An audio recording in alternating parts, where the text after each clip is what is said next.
Oh halo, hai, tentunya balik lagi bersama Lalsanya di Promosi Properti. Dan kali ini saya kembali membawa topik yang menarik tentang next property di tahun 2023. Yang kita tahu harga rumah akan semakin melejit, dan milenial gaji berapa sanggup membeli rumah? Minat generasi milenial membeli properti semakin lama semakin menunjukkan peningkatan, seperti situasi saat ini. Berdasarkan survei yang dilakukan Indonesia Property Watch belum lama ini, disebutkan bahwa milenial yang aktif melakukan pembelian rumah atau properti berada di kisaran usia 27 sampai 39 tahun dengan penghasilan rata-rata 8,5 juta per bulan. Ditambah fakta mengejutkan bahwa harga rumah mengalami kenaikan yang cukup signifikan, di mana berdasarkan data rumah.com Indonesia Property Market Index menyebutkan bahwa harga rumah dalam 3 tahun terakhir meningkat hingga 10%. Ditambah fakta harga rumah terus naik, apakah milenial hanya bisa bermimpi memiliki rumah? Survei data juga menyebutkan tidak semua milenial membeli rumah dengan uang sendiri. Ternyata hanya sebesar 40,95% yang benar-benar menggunakan uangnya sendiri. Hal tersebut terjadi bukan tanpa alasan. Pasalnya, kenaikan pendapatan tidak sebanding dengan kenaikan harga rumah, sehingga dapat terjadi kesenjangan yang cukup tinggi. Dan rata-rata pendapatan dari generasi milenial di setiap bulan adalah kurang dari sekitar 6 juta rupiah. Sedangkan harga rumah terendah untuk daerah Jakarta masih sekitar 300 juta. Bila mereka ingin beli rumah dengan mencicil KPR, dibutuhkan pendapatan minimal 7,5 juta. Dan berapa penghasilan minimum per bulan untuk seorang milenial agar dapat bertahan hidup di Jakarta pada saat ini? Sedangkan banyak juga generasi milenial yang hidup di Jakarta dengan mengandalkan gaji UMP mereka. Mereka harus pandai-pandai untuk mengatur gaji mereka untuk bertahan hidup di Jakarta, di mana penyisian untuk menabung, mereka sering menabung secara tunai mungkin di kisaran 1,5 juta. Belum lagi ada kos yang harus mereka bayar sekitar 1,8 juta. Dan kebutuhan pokok lainnya yang dikeluarkan secara kebiasaan, seperti membeli pulsa dan kuota internet, membeli secangkir kopi, bensin, parkir motor, dan transportasi yang super macet di Jakarta, memutuskan untuk beberapa kaum milenial menggunakan transportasi umum. Dan tentu saja, lagi-lagi biaya hidup yang besar tidak seimbang dengan penghasilan yang didapatkan, membuat milenial merasa beli rumah adalah hal yang sulit. Terlebih kenaikan harga lebih cepat dibandingkan dengan peningkatan gaji. Fakta lain juga menyebutkan bahwa harga properti diperkirakan akan meningkat pada kuartal 3 sampai kuartal 4 di tahun 2022.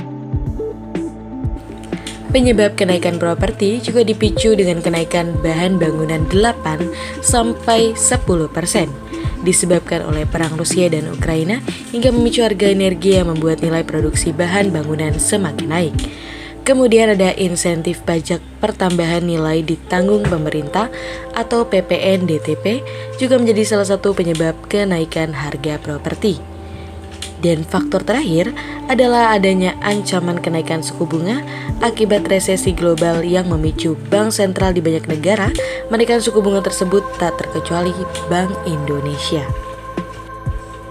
Dan ditambah juga pandemi COVID-19 yang menghantam Indonesia pada Maret 2020, nyatanya juga berdampak luar biasa bagi pasar properti nasional. Adapun Jawa Barat, Banten, dan Jawa Tengah tetap sebagai provinsi yang pasar propertinya mulai bergairah. Indeks harga yang mengalami kenaikan yang signifikan dibanding tahun sebelumnya, terutama di segmen rumah tapak. Hal ini bisa terlihat pada kota-kota favorit pencarian properti di Jabodetabek. Dan bagaimana lika-liku perjuangan dari milenial untuk mendapatkan rumah tapak impian mereka? Harga yang terus naik tak menyurutkan keinginan kalangan milenial untuk memiliki rumah impian. Mereka mengupayakan berbagai cara, seperti menabung uang muka jauh-jauh hari, mengetatkan pengeluaran harian, atau mencari penghasilan tambahan dari pekerjaan sampingan.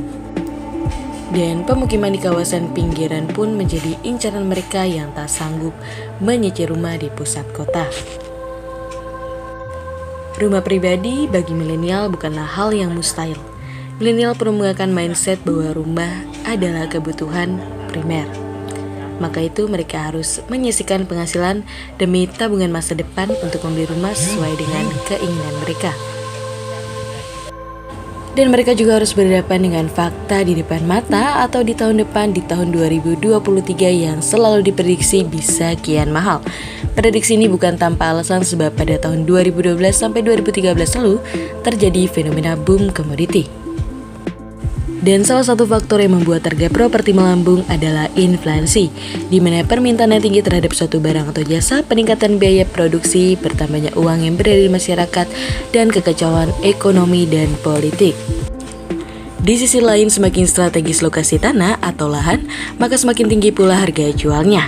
Dan ditambah jumlah populasi manusia di bumi yang terus membengkak dan tidak dibarengi dengan perluasan tanah, membuat harga properti terus naik dari tahun ke tahun. Begitu juga populasi di kota-kota besar di Indonesia. Hasil dari pembangunan itu adalah meningkatnya jumlah kelas menengah atau yang dicirikan selain rata-rata mempunyai pendidikan yang baik, juga mempunyai penghasilan yang stabil. Gaji UMR atau UMP apakah bisa beli rumah? Tentunya bisa ya. Persoalan ketersediaan rumah terjangkau memang menjadi masalah krusial yang kini dihadapi generasi milenial.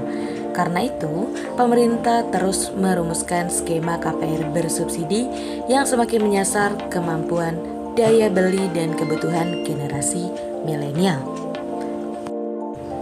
Tentunya kamu juga harus memperhatikan rencana keuangan kamu untuk rencana jangka panjang untuk membeli tenor KPR dan berapa lama cicilan yang harus dibayar. Tentunya, perencanaan keuangan seringkali memberikan saran agar cicilan utang tak melebihi angka 30% dari penghasilan. Hitung baik-baik berapa besaran cicilan KPR sesuai kemampuan Anda. Perlunya mengatur keuangan karena jumlah cicilan KPR rumah terdiri atas hutang pokok dan suku bunga yang akan berjalan. Siapa bilang generasi milenial tidak bisa punya rumah sendiri? Warga Jakarta satu ini telah membuktikan dia dapat membeli tempat tinggal sendiri dengan gaji upah minimum. Menceritakan liku-liku perjuangan bisa memiliki rumah dengan gaji pas-pasan, sejak awal dia memberikan diri untuk mendapatkan hunian tapak di kawasan Tangerang. Modalnya hanya nekat. Mengandalkan gaji UMP seorang guru di Jakarta, kini Kak Jenny sudah memiliki rumah impiannya sendiri di usia yang sangat muda. Nekat lalu akad, begitu katanya. Perjuangan Kak Jenny belum berakhir demi melunasi cicilan. Untuk generasi milenial, meskipun banyak yang mengatakan harga rumah pada era boom komoditi akan menjadi pertumbuhan indeks saham properti yang terus meningkat, namun pergerakan positif itu masih ada. Tentunya banyak sekali peluang yang menghimpun dana murah dan pasar modal guna menggarap peluang besar di sektor perumahan, dan masih banyak juga perumahan bersubsidi yang dapat kalian ambil untuk mewujudkan mimpi kalian untuk memiliki rumah. Apalagi angka kebutuhan perumahan di Indonesia masih tinggi. Kementerian PUPR menyebutkan angka backlog rumah berdasarkan kepemilikan mencapai 12,7 juta unit. Kebutuhan hunian tersebut pun kian mendesak seiring dengan ancaman pandemi serta pemanasan global. Tahun ini, Bank BTN menunggu lampu hijau pemerintah untuk menggelar right issue guna mendukung perumahan nasional. Dan sekian perbincangan dari topik promosi properti kali ini. Dan jangan lupa untuk membantu channel ini terus berkembang dan agar saya semakin semangat untuk mengupload video-video yang sangat menarik. Terima kasih dan sampai jumpa di video berikutnya.